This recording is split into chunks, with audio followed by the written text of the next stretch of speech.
ஓம் சாய்ராம். என் அன்பு செல்லமே, அழகான தங்கமே, என்னம்மா வாழ்க்கையை நினைத்து அதிகமான கவலையா? வாழ்க்கையை நினைத்து எப்பொழுதும் எந்த ஒரு நாளும் கவலைப்படணுங்கிற அவசியம் இல்லை. ஏன்னா தெய்வத்து கையில் ஒப்படைச்ச ஒரு வாழ்க்கை என்றைக்கும் பாதுகாப்பு நிறைஞ்சதாக மட்டும்தான் இருக்கும். வேலையிலிருந்து பார்க்கும்போது அதனால் பல சங்கடங்கள் உங்களுக்கு வருவது போன்று தோன்றினாலும் இனி வரும் வாழ்க்கை மொத்தத்திலேயும் நீங்கள் செய்யும் காரியத்தினால் வெற்றி என்ற ஒன்றுதான் அமையும். கசப்பான ஒரு வாழ்க்கை அமைகிறதே சாயி. அந்த கசப்பான வாழ்க்கை என்னிடமிருந்து எப்பொழுது போய் இனிப்பான வாழ்க்கை வரும் என்று என்னிடம் கேட்பேன். ஆனால் நான் இன்னைக்குன்னு சொல்லலை, என்னைக்கும் சொல்றது, உன் வாழ்க்கையில் கசப்பு நீங்கி இன்பம் வரும், பொறுமை மட்டுமே என்றும் இருக்கட்டும் என்பதுதான். இந்த ஒரு வார்த்தையை என்றுமே ஞாபகம் வைத்துக்கொள். கசப்புங்கிறது என்னைக்கும் கசப்பாகவே இருந்துராது. அதில் இனிப்பு அப்படிங்கிற ஒன்று கண்டிப்பாக வரும். வாழ்க்கையில் நீ கசப்பான விஷயத்தையே பார்த்ததுனால ஒரு இனிப்பான ஒரு பழத்தை பார்த்தா கூட ஐயோ இது கசக்குமோ அப்படிங்கிற மாதிரி தான் இருக்குது. பாவக்காவை தினமும் சாப்பிட்டவனுக்கு வாய் என்னைக்கும் கசப்பாக தானே இருக்கும். ஏன்னா அவன் வேறு உணவே எடுத்துக்கலைன்னா வாய் எப்பயுமே கசப்பாக தானமா இருக்கும். அதுதான் சொல்கிறேன்.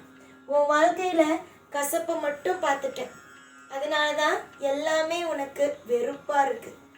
ஆனால் இனிமே கசப்புங்கிற ஒன்றுக்குள்ள உன்னை நான் போகவும் விட மாட்டேன்.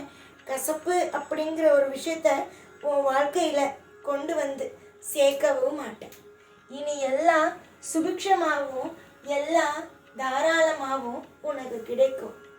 நிறைய நாள் நிறைய விஷயம் நடந்துட்டு உனக்கு பிடிக்காத விஷயம், பிடிச்ச விஷயம்லாம் இன்னும் எதுவும் நடக்கலை உன் வாழ்க்கையில். பிடிக்காத விஷயம் நடந்துட்டு, ஆனால் இதுக்கு மேலே எந்த ஒரு நிலையிலையும் உனக்கு பிடிக்காம ஒரு விஷயத்த நான் நடத்த மாட்டேன். அதை நான் சத்தியம் பண்ணி சொல்கிறேன்.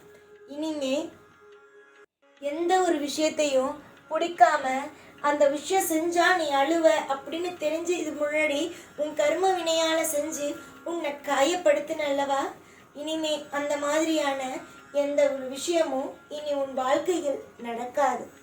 கர்ம வினையை நான் எடுத்துக்கொள்கிறேன். உன்னுடைய வாழ்க்கையில் சந்தோஷத்தை உனக்கு தருகிறேன்.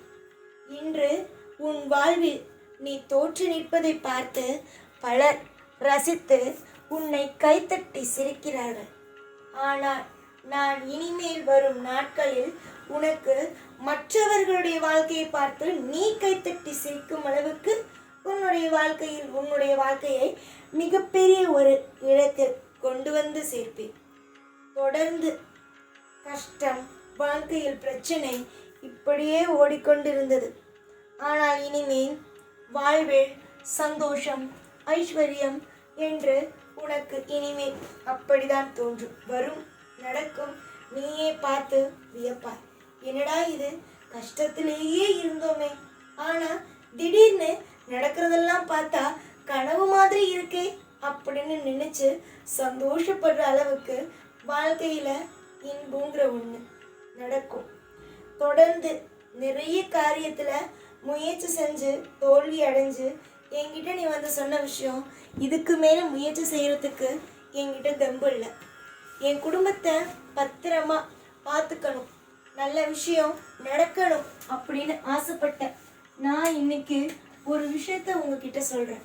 இதுக்கு மேலே என்னால் யோசித்து எந்த விஷயமும் செய்யவும் முடியாது, என் குடும்பத்தை என்னால் பார்த்துக்கவும் முடியாது. இனிமேல் நான் எதையும் எப்பையும் செய்ய போகிறது இல்லை, நீங்கள் தான் இனிமேல் எல்லாத்தையும் செய்ய போகிறீங்க அப்படின்னு சொல்லி இப்போ நீ உன் வாழ்க்கையில் எதையுமே செய்யாமல் அமைதியாக இருக்க. கூடிய சீக்கிரமாக தோல்வியை பார்த்து கஷ்டத்தை பார்த்து எப்போ பார்த்தாலும் ஏதாவது ஒரு வேதனையை பார்த்து அழுதுகிட்டு இருந்த உன்னுடைய வாழ்க்கையில் இனி சிரிப்பான சந்தோஷமான வாழ்க்கை, சந்தோஷம், சிரிப்பு இப்படிங்கிற விஷயம் மட்டும்தான் கிடைக்க போகுது. பொறுமையாக இருந்தால் எல்லாம் சிறப்பு தான். ஆனால் பொறுமையை மட்டும் விட்டுட்ட வாழ்க்கையில் இதெல்லாம் நடக்காது அதெல்லாம் நடக்காது அப்படின்னு நீ இருந்துட்டேன்னு வச்சுக்கோ, ஏன் கண்டிப்பாக நீ வாழ்க்கையில் தோல்வியை பார்க்குறது உறுதி. இந்த சாய் சொல்கிறத நம்பு. சாய் எதையுமே சம்மந்தம் இல்லாமல் சொல்ல மாட்டேன். நிறைய விஷயத்தில் முயற்சி செஞ்சேன், ஆனால் எல்லாம் தோல்வியாக இருந்த உடனேயே நான் இனிமேல் எதுவும் செய்ய மாட்டேன் அப்படிங்கிறத விட்டுட்டேன், நினச்சிட்டேன். ஆனால் இனிமே அப்படியெல்லாம் நினைக்காத. உனக்கு என்ன தேவையோ அதை கேளு. உன் வாழ்க்கையில் எது உனக்கு கொடுத்தா நல்லா இருக்குமோ அதை கொடுக்குறேன். என்னென்ன விஷயம் எல்லாம் செய்யணும்னு எனக்கு தோணுதோ எல்லா விஷயத்தையும் செய்கிறேன். அவசரமாக வாழ்க்கையில் நீ படும் அத்தனை விதமான பாடும் முடியும். அத்தனை விதமான ஏக்கமும் குறைஞ்சு நீ நிம்மதி அப்படிங்கிற ஒரு புதிய அத்தியாயத்துக்குள்ள நீ போவது உறுதி. நம்பிக்கையாக இருங்க, என்னைக்கும் கவலைப்படாதீங்க. இந்த சாய் இருக்க நம்பி வந்துட்டீங்க. உங்களை நான் கைவிடுவேனா? இப்போ நான் ஒரு விஷயம் உங்ககிட்ட கேட்கட்டுமா? ஒரு முடியாதது, அதாவது ஒன்றுமே செய்ய முடியாமல் இருக்கிறவங்க உன் வீட்டுக்கு வராங்க. அவங்களுக்கு நீ உதவி செய்வாயா? இல்லை செய்ய மாட்டேன்னு சொல்லி துரத்தி விடுவாயா? உன்னால் ஒரு வேளை முடிஞ்சதுன்னா ஒரு வேளை, 2 வேளை முடிஞ்சால் 2 வேளை, இல்லை ஒரு வாரம் முடிஞ்சதுன்னா ஒரு வாரம் உன்னை நம்பி வந்தவங்களை காப்பாற்றுவல்ல. உன்னுடைய வாழ்க்கையில் இருக்கிற வருமானத்துக்கு தகுந்த மாதிரி பார்த்துப்பல்ல. ஆனால் இந்த சாய் உலகத்தையே காக்கிறவன், எல்லாருக்கும் படி அளக்கிறவன், உன்னை என்னைக்கு கைவிடுவேன்? அப்படி ஏதாவது ஒன்று நடக்குமா? நான் தான் எல்லாம், இந்த சாய் தான் அத்தனையும்னு சொல்லி இந்த சாய் மேலே முழு பாரத்தையும் போட்டு வந்துட்டியே. இதுக்கு மேலே உன்னை கைவிட முடியுமா? கைவிடவே முடியாது. புரிஞ்சுதா? அதனால இனிமே உன் வாழ்க்கையில் கைவிட்டுருவேன், எல்லா விஷயத்துலையும் உன்னை அள வைப்பேன் அப்படின்னு ஒரு நாள் கூட கவலைப்பட வேண்டாம். சிரித்து சந்தோஷமாக இதுவரைக்கும் வாழ்க்கையில் நடந்த அத்தனை விஷயத்தையும் ஒரு பாடமாக எடுத்து, உன் கூட உன்னை கஷ்டப்படுத்தினவங்களை எல்லாம் ஒரு பாடமாக எடுத்துக்கிட்டு இனிமே சுதாரித்து வாழ்கிற வழியை பார். எல்லாமே நன்மையாக இருக்கட்டும். எல்லாமே உன் வாழ்க்கையில் திருப்தியாக இருக்கட்டும். எல்லாம் உனக்கு அலட்சியமாக நான் செஞ்சேன், எல்லாமே உனக்கு தப்பாக நடந்துச்சு அப்படின்னு நினைக்கிறேன். இனிமே எந்த தப்பும் உன் வாழ்க்கையில் நடக்காத மாதிரி நான் பார்த்துக்கிறேன். ஒரு முறை இந்த அப்பாவுக்கு வாய்ப்பு கொடு. உன் வாழ்க்கையில் எந்த தப்பும் நடக்காமல் பார்த்துக்க.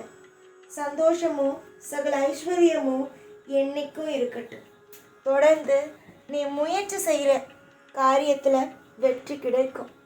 எப்போதும் எல்லா நாளும் உனக்காக துணையாக இருந்து வாழ வைப்பேன். இந்த சாய்நான் ஓ சாய்ராம்.